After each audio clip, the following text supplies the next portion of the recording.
My bad point is pretty simple. It's keeping the good fight of who needs to be number one on the fraud watch. It's Okay. that Oh, we have these top four teams, and I think that they all have really great aspects. But the guy is sticking out like a sore thumb. And yes, he did just have one good series versus Spirit, but I'm not forgetting the entire year and a half that he just played is Magisk. Okay, I think Magisk is pretty outright the worst player on any of these top four teams. And the way that he has lost rounds for Falcons, the way I mean, he just botches these moments, and it doesn't feel like he really like I the only thing I could say in counter to this is that he brings good vibes, and that's just what I care about probably the least when I already have Nico and Monacy and Zonic. So if that's your biggest contribution lately to a roster, I feel like it's not substantial. So I'm just saying that even though Magisk, as of the time of recording this, had a singular good series versus Spirit, everything else he has done for the last year has gone weirdly it's gone unnoticed because Falcons were bad, and now that Falcons are good, he's still bad. Okay, so that's my biggest concern with him. Thinking most recently to him playing against, I think it was Vitality. Like if people remember, like this game was pretty much cooked for Falcons, but Magisk actually had this one arch side flank where he got behind all of the players of Vitality, and then he just whiffed a spray on Zywoo, and then they just killed him, and then Vitality went for a retake that they otherwise didn't even want to go for, but it's just that they kind of got baited in because Magisk fucked it up so badly. So I would just say that Magisk has fallen off pretty hard over the last 12 months. If you use almost any filters at all, it just looks he's in my eyes the one guy that if you look at the top teams, like you have Rops and Mezzi as great anchors. I think even Zontix and Magics have shown a lot of value lately. Bit has been just obviously fantastic, one of the best anchors in the space. Yimpat's a guy that we're always talking about too. Other than really IGLs, he might even literally be worse than some of the IGLs on these teams as an individual player. Like the only people of the top four teams that he's maybe certainly better than is I don't even want to say, like, is he better than Brolin? Like, I don't even know if I actually think he's a better player than Brolin today. Put it this way, Apex is better than him right now. That's not even an unfair statement, right? Kicksan's better than him. Yeah, Kicksan's a better player than him. Why not? That's what's crazy about it. Like I would look at, he's not even the best anchor on his team right now because Kicksan has put up better multi-frags in arguably harder positions sometimes. So he's just sticking out like a sore thumb, and I feel like this is what's bad about this point isn't just dunking on Magisk. It's that you almost know that Falcons is going to buy some other anchor if he continues to be bad and just fuck up another team because of this. So it's almost like the reverberations of him being bad is like, can't we just have, like, it's almost like the rumblings, I feel like, have to be soon enough. Like, we're going to get, when's the overdrive leak? Where's the KRL leak that somebody is targeted by Falcons to replace Magisk? And then we're in limbo once again in what right now is a really cool top four that we have, but then it's just going to, imagine it's just like Falcons targets Bit. It's just gonna blow the scene up again. So I'm mad at Magisk for his play and how Falcons is probably gonna respond to his bad play. Of the top four teams right now, do you think he's the weakest player? If I go for the power ranking top four teams of Vitality, Spirit, Mouse, and Falcons, he's simply the worst player. Because it got me looking at his age, right? So this is like 4-time major winner, major MVP, and then I look at his age, and I'm like 27. I'm reflecting where the fuck did the time go? But okay, so he's not out of range yet of being able to contribute. So then I ask the questions of, now that the team has some stability to it, I'm trying to make any case I can here. I go back to Astralis when he was part of it. Was a system-based team with individuals with high output. Okay, so now he's in a new. The roster's had a lot of changes, right? He was the piece coming into this year that was seen as like the last redeemable one. So he got to hang around. Then they bring in another core. They've changed Norpra again. His type of a role and position is going to be based a lot off knowing how his teammates react in certain situations so he can complement them, because he's not going to put himself like front and center, star of the show in these roles. But the one that is undeniable and difficult to even push back on is if he is in these anchor positions and they come his way, if he's not getting one and traded or one and delay, then he's not doing his job, right? And that right there is the hard part to push back on at the moment with him in the server. So I don't know. I guess I'll ask you the question, Matt. Do you think he can turn it around in time for the major when he gets more comfortable with the roster he has right now, or do you think he's mega just he's cooked? If you just look at the immediately recent sample of one series, he turned it around for one series. Some of that was actually, though, based off of T-side play. So I'm not... His CT side ability just feels a lot weaker than it was before. If I see him locked in on a bomb site, I'm not seeing that delay style or really the get a kill style. Sometimes it's just getting flat out run over. I don't think that he dodges utility as good as some of the other anchors right now. Like even watching, like Magisk was such a masterclass at the grand finals of Shanghai, how he practically just dodged every flash, every nade coming his way, and then was able to get multi-kills. His FaZe was trying to run into his A bomb site. I think Magisk is just eating shit a lot more than other people that I'm seeing in these positions. So yes, there's ways to get better. Use code Maui Snake at refrag. No, I mean there's no, yeah, yes, you can improve. I feel like that's kind of how people if I have to guess, people like Yimpat, people like Bit are probably grinding these anti-execs in the same vein as people used to play execute servers. It was you kind of see how the nades are flying at you just so that you can learn what the timings are to dodge. And especially with how modernized refrag is, that you can load up the opposing team's execute against you, play against that execute, and then see what you're able to accomplish.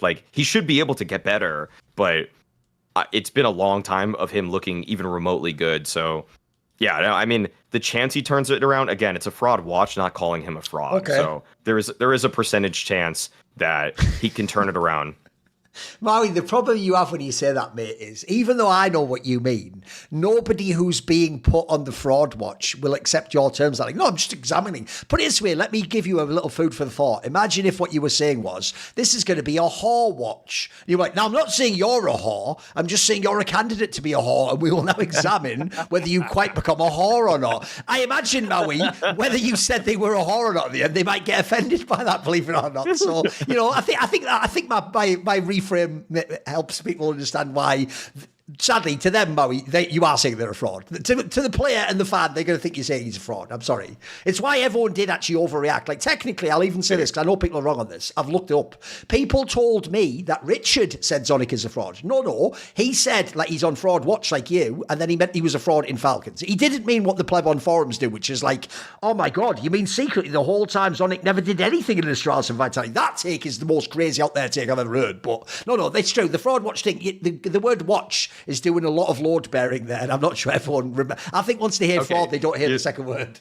Let's tone it down a little bit. Magisk's future on Falcons, in my eyes, based off of recent performance, actually a year-long worth of performance, is dubious, and the implications of him having a dubious future on Falcons leads to potential shifts in other top teams as Falcons acquire players who would be more suitable to play his role. They don't remember you saying that. You just said fraud earlier on. So you said he's a fraud. It's not fun. Right, Chad, what do you think on this topic? Obviously, listen, by the way, Chad, I understand whenever on these shows we bring up these topics, Magisk, Snacks, Fallen, these... Listen, when I call them CS royalty, I don't even just mean it to denigrate them. They are CS royalty. These were the greatest players of all time. That in a sane world, we hope never have these years where it looks bad or you got... But we have to be real. So what do you think of the Magisk? What's your angle on this? Well, I'd agree with the sentiment that Falcons will be aggressive enough that they'd replace him come the tournament break if his performances don't get better. Right? That I think would be fair considering what they're trying to achieve. And right now, him looking like the weakest link. Testus delivered huge in the fight in Melbourne. I think Kixon at the moment, right, just the way that he's calling and his output individually, it's top class. So yeah, then you would look towards Magisk as the piece to replace. And I think that. It's funny when I had, what was his name? Fuck, I forgot it. The guy from G2 on the HTV. The Alan Dillard, whatever, the CEO. Yeah. Yeah. Still guy. Yeah, he's a June There you fan go. apparently. Even though, by the way, I'll give you it now for free before I forget, Chad. I'll always do this. It'll always be who Thorin is. Alias Stilgar, unable somehow to recognise generational all-universe talents like Monacy and Nico. Mate, you haven't even fucking fulfilled the law. Anyway, whatever, keep going. Yeah.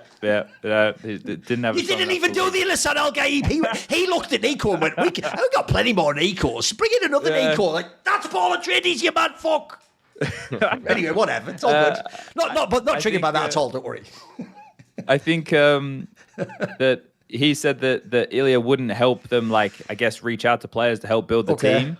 I think Ilya would gladly do that at the moment in this Falcons roster to get bit. Because if Na'Vi keep going on the downward trend and they can get bid across, like you're making that trade. Yeah. 100%. So I would agree if he doesn't start, contributing more within the games, then his head's definitely on the chopping block come the tournament break. That's a fair surmise for sure. By the way, being as, obviously, we have a famous example of that recently that everyone loves to reference where supposedly Zimu called drops and did the same thing. Bro, Maui, how are people this far off the pace? Like, that's been a thing in basketball, by the way, for like 30 years, where you get the star player to do the call. Because obviously, if like some actual all-NBA player messages you, hey, man, I'd love to team up with you, that's different from like an offer, like, a contract offer. Like, same thing, and same with the Zimu one, right? That's a different call, mate. If that calls the Vitality guy contacting the Na'Vi GM, like, hey, is there any possibility for a trade? If that's fucking Monacy, like, hey, it'd be really great if we played together and won all the championships together. Like, no, that's a different call. We all know it is. That call goes through different. That hits differently. It's like the difference if you work in media. You might appreciate this, Chad.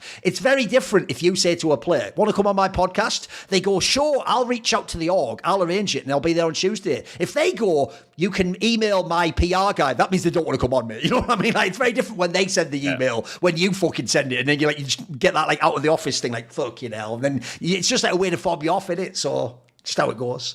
I got a new strategy with that. When I ask them and they say, I just need to check with my manager, I'll go, no, it's all right. I'll check with your manager, right? Because the manager's going to go, all right, like, can we get him in a jersey? Or where they're in front of a camera? Yeah, let's go. Like, they don't mind it sometimes. So you call their bluff on that. You see them stick the landing a few times. Okay. Right, by the way, on the Magisk topic, the real problem with this is, it's why the whole fraud watch thing always hits people so hard. What you have to do, which Maui did at the end there, which was well done, is you have to reframe that the Falcons of today it's not only different from the Falcons of Dexter, it's definitely different to last year's lineup. So the real problem if you're Magisk is this. I think in last year's lineup, the only players that were actually acceptable were in this order. Sun Pius I actually thought was underrated. I think people just missed that AWP numbers went down. He was actually fine generally. And then the other one was Magisk. And by the way, it was in the context that the rest of that lineup was terrible and they used to lose every game. So what you would look at is if you looked at it and you were like, look, I can't kick everyone, so I'd probably keep these two. Like, essentially, I'd give Magisk a chance to reclaim himself. That's what I'm saying last year. The problem is I don't think he's done it this year. Like, first of all, I already thought he was a little bit sus when they had the Dexter roster, because essentially, obviously, Modesty is giving you more impact than Dexter and way bigger production. So I think he's been masked a little bit, but I don't think he's even been masked because his problem now is a different problem. Now, as I just said in my point, Falcons is now contending for titles, mate. So unfortunately, when I think of that fucking Melbourne final, you're one of the first people I'm going to think of because I'm going to think, bro, you could have won that final for them. And I don't look at Nico Muncie, why didn't you do it? No, it's like, mate, all I needed was like one more map of good play and we could have had a win or one CT side like Maui's saying and we win the match, I think he's in a good spot though because the team now is showing that they can fight against the best. The ramp into the major, which let's say that they win the major. Okay, well, job done. He's staying, right? Like unless he fucking bops out Giga hard and they have to carry him across the finish line, right? Like he has the perfect moment now to ramp. They get this event. Where, okay, let's say you lose to Mouse today or you make it to the final, you lose again. It doesn't matter. That's still early. You still haven't even fucking practiced yet. You went straight into Australia with a day and a half. You went straight here to Copenhagen. Then after this, you get some time. You go to Dallas. The field's tough there again. You make another deep run. Okay, now we're primed ready for the major, and he performs above the standard he is right now. He can save himself in time. Like it's still doable. The only thing is, though, here's my problem. This is one of those areas where I hate that people they never get past the numbers. They're all trapped in the fucking numbers, mate. My reason to critique Magisk has nothing to do with a HLTV rating or a map score. Here's the problem. It doesn't even check out the eye test. I always told people, Magisk himself, you remember this, Maui, you were on the shows. Magisk was one of my famous players at the end of CSGO, along with James, that I always thought the rating never accurately showed. I always thought James' stats looked inflated by the way the rating worked because of saving, etc. better. And I always thought Magisk's stats were too low. You would watch him play in Vitality, and you'd be like, bro, this guy control a T-side. Like, he did almost look like a secondary caller or something. Like, his reads of the game would be brilliant. We'd find, like, first of all, I just don't see that in the game when I watch in CS2. And in theory, in CS2, I think this guy could be fucking sick if he had the same skill set. And then I agree, on CT side, he is levels below his Astralis tiers, mate. Remember, in Astralis, this was the guy where, if you go to his site, he's going to make a highlight clip. He's going to get like a 4K and by the way, it goes without saying, when you had the fucking org, this guy was unbeatable. Like, you couldn't do shit to this guy. So you don't see that now. If you go to his site, he can get a kill. He can get. He's not terrible, but he's nowhere near like that. By the way, CT side was what he made his name off in CS:GO. This guy was a fucking demon anchor, of course. You think of maps like Inferno, Overpass. He owned those maps, bro. Do you know how many people have lost those maps to Astralis? And it's not they're going, oh, bloody device. It's like you can't get into Magisk's site, mate. If you go there, it's a lockdown. And then eventually, once the other team realise we're never going there now, well, then it's just too obvious what we're doing. So sadly, that player doesn't exist in CS2 for me right now. Like, and I do think I agree with the other part. His real problem that fucks him is this: if he was in G2 or past years of Vitality, he'd get away with this because they'd have the Nico Modesty factor would mean that's what you'd look at. And you'd go, hey, we can still win. We're still contending. The problem is he's on Falcons, and Falcons are absolutely, I actually think the real smart of Nico Modesty to go there. You're not going to have to be the one who begs the org to change. They're going to change if they don't win. That's actually, people still haven't reframed that. If you're a top player, that's a really good position to be in. You don't ever have to be the bad guy, by the way. You don't have to be the guy doing the Steam message to the other people when you lose the game. You know that your org and your coach, by the way, it even applies to Zonic. This is where people are so short-sighted. You think if they make a super team and get Bit or Yimfat and then Zonic doesn't win anything, they're going to keep Zonic. They'll kick Zonic too, mate. Then they'll bring in whoever you want. That's the point. They'll just go get him. And by the way, I'm absolutely with you. Even though they can win now, the obvious angle is, look, Yimfat, no one knows if he can even be signed now because if he signed with Mouse, so who the fuck knows? Maybe he doesn't want to leave. But the Bit one's the obvious one. If Na'Vi keeps struggling, people know Bit and fucking Modesty are friends. I mean, Bit, by the way, sort of even put himself out there by being in those like photos with him after the whole war thing. I know that was not popular, I can tell you, with the Ukrainians, by the way. Like, they were giving him some stick for that and they were hating on him. So if he really is on something of like, I'm actually like real friends with Modesty, I'd love to play him again.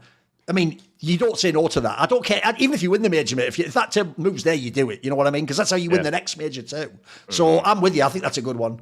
I do also think as well, one last thing to say would be this, is I do think that another problem you have is, I think, I want to here's the last thing. I want to throw it back to you and see what you think of this. I also think a problem you have is actually the same problem Zonic has. I actually think that's also why Magisk is going to get way more scrutiny now they're a top team. Because believe it or not, I actually think one of Zonic's biggest failures was when he would do interviews and post-game interviews and any PR, he would talk as if he in his mind still thought he was like in Astralis. You know what I mean? Like as if like I'm still on top of the game, and if you criticize me, I can push back and I can say you're wrong. Whereas the problem is, I know it sounds fucked up, but when you're losing, or they're not losing that much now, but you're playing badly in this case, in Magisk's case, fans actually want you for real to almost grovel. They want you to be like, I know I'm bad, I'm so sorry guys, I'm going to do better, this isn't acceptable. And here's the problem, Magisk is a bit like Zonic in that sense, he's a bit proud. Like, he's not the guy who's going to do that, by the way. Like, he'll say the team played badly or he messed up, but he's not the guy who's going to be like, by the way, I'll even give it up to people like Yekindar. They were quite honest about the fact they knew they were struggling. Like, they got that it was looking shit. And I'll tell you what, that fans will give you goodwill if you sort of agree with them. Like, yeah, I am a bit shit now. If you do it like Magisk, where you seem like you're proud, that'll make them think you're never going to improve, unfortunately. So I think also he's good. It's good. Put it this way, I don't think he's there for long. I think it's a couple of months. I think win or lose, they're just going to replace him. But I also think that's the nature of Falcons. I think it's just about Magisk, by the way. Like, the obvious joke is, the second they replace Magisk and bring in Bit, I'll tell you who else then immediately has to start fucking watching it. It's then Kicksat in it. Then it's like, right, now they're going to go and get LXCP or something, you know what I mean? It'll be some mad move like that, won't it? You know what I mean? So, it's true, that's just going to be the nature of Falcons. See more cool, funny, interesting clips based on topics from my content? Well, subscribe to this channel then, or, be a pleb and don't.